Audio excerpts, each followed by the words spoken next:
Minn kumpanija falluta għal waħda ta' suċċess. Dan kien kliem is-sit tal-aħbarijiet BBC dwar il-linja tal-ajru Maltija l-Air Malta. L-artiklu intitolat How a Struggling Airline Went Soaring Through the Cloud jinota kif wara 20 sena tirreġistra telf l-Air Malta is-sena l-oħra irreġistrat surplus ta' 1.2 miljun euro.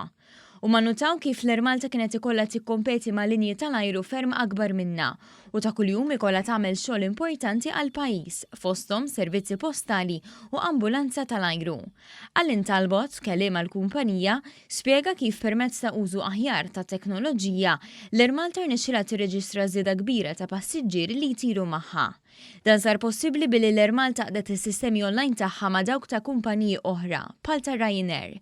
Bisaħat hekk, klijenti ta' kumpaniji ferm ikbar mill-Air Malta jistgħu jixtru servizzi offruti mill-linja nazzjonali minn fuq siti u pjattaformi rispettivi.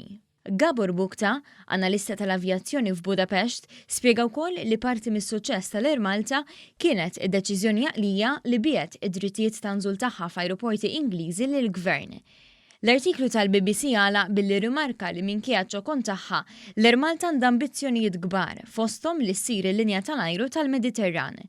Intant, bħala parti mill-pjan ta' bidla fil-flotta, il-kumpanija Airbus għadha kif lestiet ajruplan ieħor ġdid ta' tip Airbus A320neo li l-Air Malta ordnat fl-aħħar xhur. Dan se jkun it-tielet ajruplan ġdid tal-flotta li mistenni jasal f'pajjiżna fil-ġimgħat li ġejjin. Il-Ministru ta' Turiżmu Conrad Mizzi kien qal li dan se jsir biex l-Air Malta tkun tista' tibda tagħmel użu minn ajruplani iktar effiċjenti li jaħlu inqas fuel u jagħmlu inqas ħsara lill-ambjent.